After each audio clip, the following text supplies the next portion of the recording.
Hi friends, आज जो हम टॉपिक देख रहे हैं टाइम एंड वर्क है। और टाइम एंड वर्क के टॉपिक के अंदर हम जो क्वेश्चन सॉल्व करते हैं वो एलसीएम मॉडल से सॉल्व करने की कोशिश करते हैं, ना कि हम किसी बेसिक अप्रोच 1 upon वाली मेथड से करने की कोशिश करेंगे। तो इस क्वेश्चन में दिया हुआ है आपको A B can do a piece of work in 10 days, which B C can do it in 12 days, which C A can do it in 15 days। अगर मैं देखता हूँ तो इन तीनों का मुझे सबसे पहले क्या लेना पड़ेगा, एलसीएम।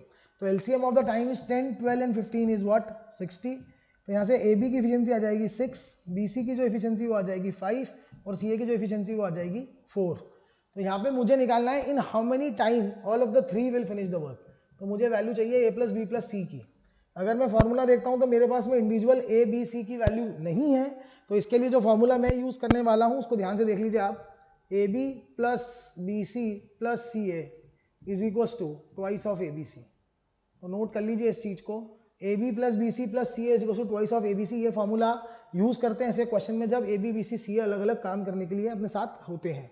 पर ये फॉर्मूला केवल एफिशिएंसी पे यूज कर सकते हैं, टाइम पे यूज नहीं कर सकते हैं। This is my time, this is my efficiency and this is my work.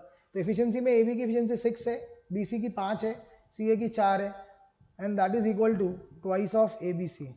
तो इससे ए बी सी की वैल्यू आ जाती है 15/2। तो efficiency of A B C is what, 15/2। और यहाँ पे वर्क कितना करना है उसको, 60। तो time required will be 60 divided by 15 और डिवाइडेड बाय 2 ऊपर आ जाएगा। तो काटा पीटी करके आपका आंसर आ जाएगा 8 days। तो एबीसी मिलके 8 दिन में इस काम को फिनिश कर लेंगे। तो this is how we can solve this question. And now moving to the next question.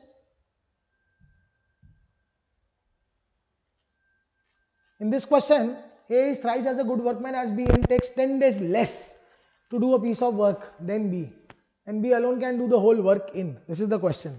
तो आप मान लीजिए सबसे पहले अगर आपको यहाँ पे दिया हुआ है कि A है फिर B है, A is thrice, तो उसकी एफिशिएंसी 3 है, इसकी एफिशिएंसी कितनी है, 1 है। पर साथ ही साथ ये भी दिया हुआ है कि A takes 10 days less than B। तो A 10 days लेस ले रहा है तो मैं A को X मानता हूं तो B को X + 10 मानूंगा। मेरा असम्पशन हमेशा पॉजिटिव की तरफ करने की कोशिश करता हूं क्योंकि उससे हमारी गलतियां कम हो सकती हैं। तो इसको इससे मल्टीप्लाई करूंगा तो my work will be 3x, इसको इससे मल्टीप्लाई करूंगा तो my work will be x + 10। और ये दोनों काम इक्वल है। क्यों इक्वल है, क्योंकि they are doing the same task. तो सेम टास्क के लिए जब सॉल्व करते हैं तो 2x की वैल्यू क्या आ जाएगी, 5, 2x की वैल्यू आ जाएगी 10 और x की वैल्यू आ जाएगी 5। तो इसमें a की वैल्यू आ गई 5 और b की वैल्यू आ गई 15। तो इसमें पूछा गया है B alone can do it in how many days, तो आपका आंसर होगा 15 days. B alone can do it in how many days, तो आपका आंसर होगा 15 days.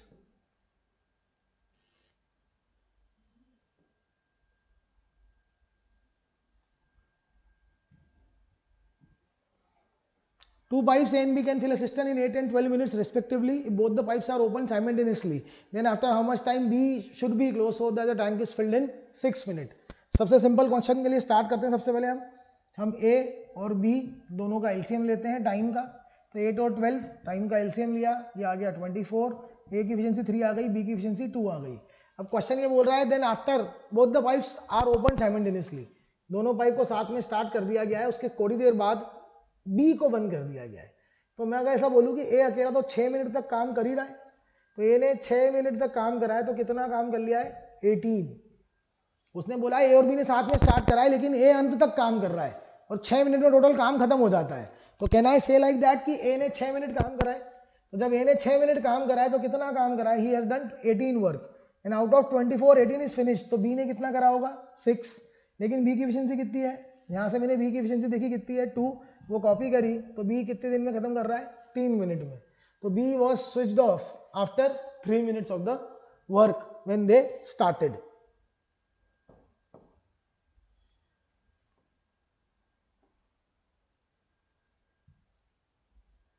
A can do as much work as in 3 days as B can do it in 2 days. तो A can do 3A is equals to 2B। इससे आपकी efficiency हमेशा उल्टी आएगी। तो A की एफिशिएंसी कितनी है, 2, तो B की एफिशिएंसी कितनी है, 3।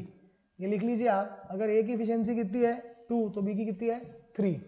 Similarly B can do it in 2 days and C can do as much work in 5 days as much B can do it in 6 days। तो एक और बार लिखा हुआ है 5C is equals to 6B।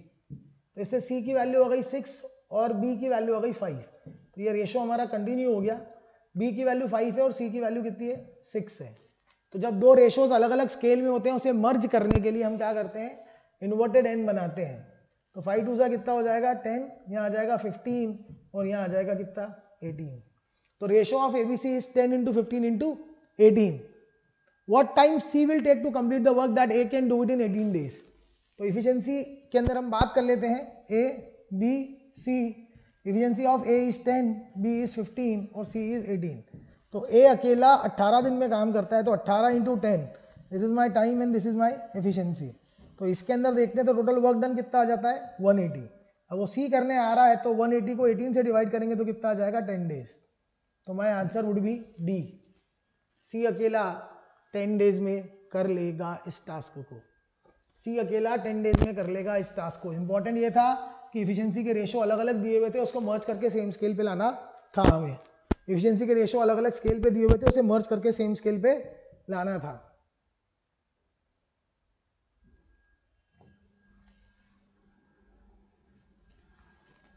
A does a piece of work in 4 days while B does it in 5 days. A does a peak work in 4 days which B does in 5 days. अब आप देखिए इस question को solve करने के लिए ratio निकाल के भी सॉल्व कर सकते हैं, लेकिन आगे लिखा हुआ है B finishes it in 25 days। तो जो काम B 25 days में कर रहा है तो सिंपली 5 का मल्टीप्लाई हुआ है, तो यहाँ पे भी 5 का मल्टीप्लाई कर देंगे तो आंसर आ जाएगा 20 days। ऐसे ही क्वेश्चन आते हैं सीमैट में, लेकिन अगर हम देख पाते हैं तो सोल्यूशन कैसे करना है तो ही हम आगे बढ़ सकते हैं और जल्दी आगे बढ़ सकते हैं।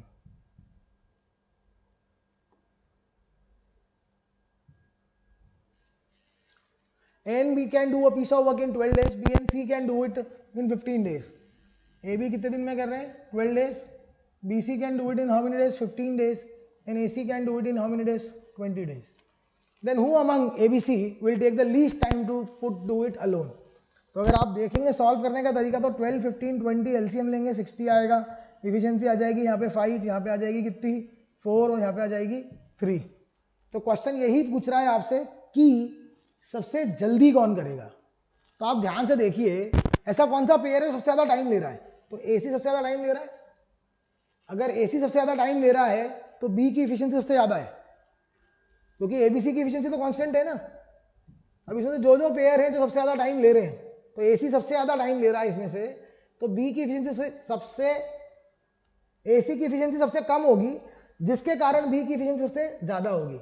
तो बी अकेला सबसे कम टाइम लेगा, तो मैं answer would be B. Logical question है, there is no use of any mathematics in this kind of question. This is a very logical question.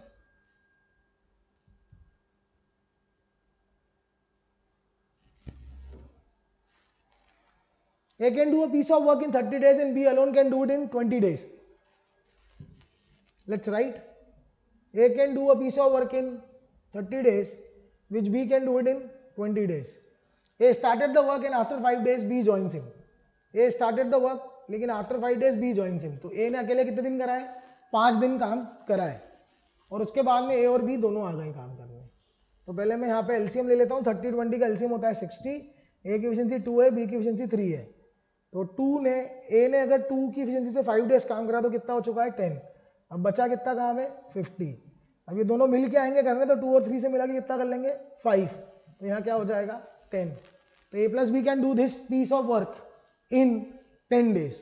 What is the number of days taken to complete the work after B joins. तो B को join करने का कितने दिन लगे 10। ध्यान रखिएगा अगर टोटल नंबर ऑफ डेज पूछे होते तो यहाँ पे हम मार्क करते 15, लेकिन उसने पूछा है बी के ज्वाइन करने के बाद कितने दिन लगे, तो my answer is 10।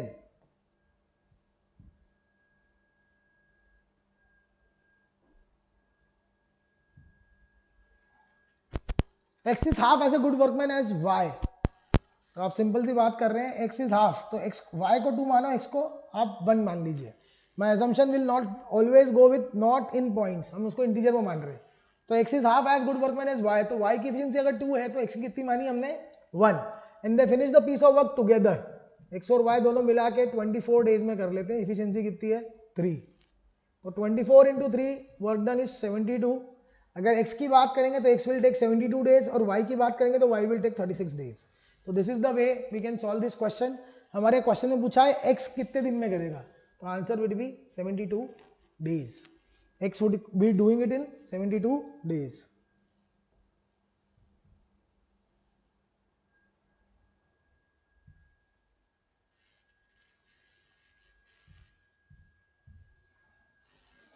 3 men and 6 women finish a job in 9 days. I would say this is a good variety of question where we'll have 3 men and 6 women can finish a job in 9 days. The same job can be done by 2 men and 8 women. We'll do it in 12 days. ये दोनों work equal है. सबसे पहले work को equal कर लिया है, cancel हो रहा है. यहाँ पे 3 आ गया है, यहाँ पे क्या आ गया है, 4 आ गया है. यहाँ से मैं कुछ और देख रहा हूँ, कैंसिल नहीं हो पा रहा है. तो my equation is 9 men plus 18 women is equals to 8 men plus 32 women. If I subtract, I'll get men is equals to 18 minus 32 minus 18. So I'll get 14 women. So this is what I'm getting if I am not doing it wrong. 1 man is equals to 14 women, which gives me men upon women is equals to 14 upon 1. So this is the efficiency of men and women. Now they are asking in how many days 12 women working alone can finish the same job. So 12 women in how many days will do the same job? Job is this. The job is nothing but 3 into men. Men की efficiency कितनी है? 14 plus women कितनी है? 6. तो 6 into 1 और into में 9. आप कोई सा भी यूज कर सकते हैं. You can even use this also or you can use this also. But it should be with 9 and 12. Cancel out value को मत यूज करिएगा क्योंकि उससे आपका वर्क कम हो जाता है. तो मैं फिर से कैंसल आउट करता हूँ. 9 को 12 से काट देता हूँ. यहाँ पे आ गया 4, यहाँ पे आ गया 3, 14 3 जा 42, 42 plus 6 is 48 into 3. 4 से 48 कैंसिल हो जाता है तो it will become 12. 12 into 3 is 36. तो 36 डेज में ये लोग इस चीज को खत्म करेंगे. So all womens 12 womens will finish this work in 36 days. This is how we solve this question. फिर से रिवाइज करा रहा हूँ. 2 इक्वल वर्क्स दिए थे, उनको इक्वेट करा, उससे मेन वुमेन की एफिशिएंसी आई. स्टेप 1 कंप्लीट हो गई. स्टेप 2 में इस एफिशिएंसी को मैंने पुट इन करा मेरे वर्क में और मैंने मेरे वर्क को क्या कर दिया है, क्वांटिफाई कर दिया है और फिर उसके बाद में उसको गिवन कंडीशन से क्या कर दिया है, कंपेयर कर दिया है. तो that will give me the answer. Is that thing clear to all of you?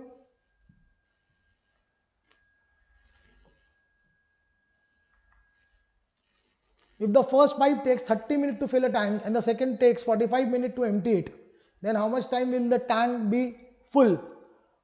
If the second pipe is opened 15 minutes earlier than the first pipe and the tank is empty at first pipe tank 30 minutes to fill the tank. अब ध्यान रखिए इसमें कुछ empty वाले हैं, कुछ fill वाले हैं.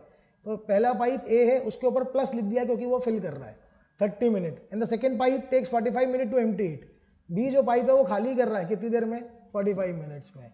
LCM ले लेता हूँ 30 और 45. My LCM come down to be 90. That is my work and the speed of A will be 3 and that of B will be 2. But लेकिन B जो है वो नेगेटिव एफिशिएंसी से काम कर रहा है. Then how much time will the tank be full if the second pipe is open 15 minute earlier than the first pipe and the tank is empty at the first. तो B को पहले खोलने से कोई फर्क नहीं पड़ना है. B को पहले खोलने से फर्क नहीं पड़ना है क्योंकि खाली टैंक को वो खाली क्या करेगा, खाली टैंक को वो खाली क्या करेगा. अब वो हमको टैंक एक्चुअली फिल करना है. तो फिल करने के लिए 1 की एफिशिएंसी से काम करेंगे 90 के लिए, 1 की एफिशिएंसी से काम करेंगे 90 के लिए और उससे हम इसको सॉल्व करेंगे तो उसमें कितनी देर लगेगी मुझे, 90 मिनट. 1 की एफिशिएंसी क्यों आई है, क्योंकि प्लस का 3 और माइनस का 2 है. तो ultimate efficiency will be 1. Then in how much time